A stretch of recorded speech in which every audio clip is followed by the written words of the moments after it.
Hey, what's up, everyone? This is Zarina, your Upland neighbor, bringing you the floor today, July 19th, in all Upland cities, and some news from Grand Brindle regarding some patches he made to Upland Kingdoms, which is actually bringing some pretty cool things that I'm excited to talk about.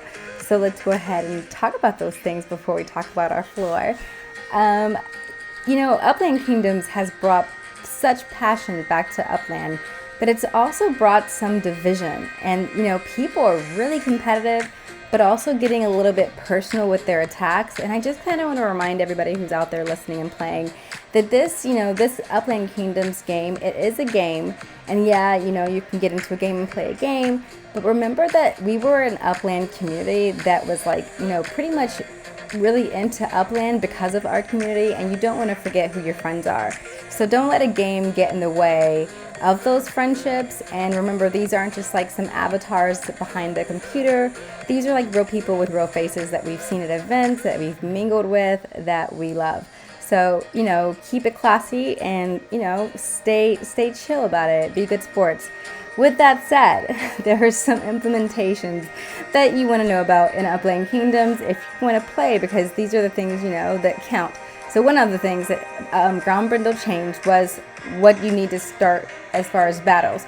Because people were sending like one troop to start a battle and then waiting until like the last minute to go ahead and pound like a whole bunch of more troops on you. And then I believe Grand Brindle tried to make it where you're like less effective if you joined at the end. But I didn't really like that, and so I was like, that's not really fair, because some people just don't have time to join a battle, and if you're making them weak because they join later, it's not really worth it to have a 24-hour rate. So looks like now this might be better. So what he started is, when you have to start a new battle, you have to commit a certain amount of troops initially, depending on your levels, so that after that, you can then go ahead and put in one little army troop if you feel like it. But initially, you have to at least start off with a good amount that you're going to explore, or like risk, I guess. So if you're an emperor, which looks like a little bit of a spelling error right there, but whatever the case, if you're an emperor, is that spelling error? No, I can't even tell. But anyways, 100 troops have to be committed. If you're a king, only 80. If you're an archduke, 60. If you are a duke, you're looking at 40. If you're a count, count or baron, you're looking at 20. And if you're just a little lord, you just have to put in 10. So that's what you have to now dedicate. So I'm only an archduke. And now, if you're wondering what's your level based on, here how your titles are determined. It says titles will be determined as such. 40% owned UP2 ranking. So, the more land you actually own in a particular city does give you the biggest advantage. But then also your number of vassals can up your ranking. So if you got, a bunch of vassals under you, that 20% of their UP2 also counts towards you.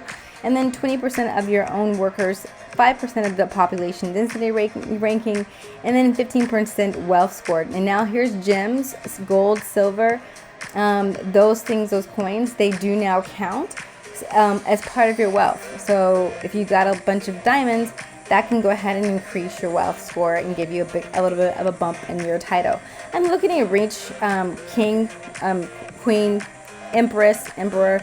I want to reach those titles. I'm probably going to be trying to reach those in LA where I have the most properties, because it makes the most sense.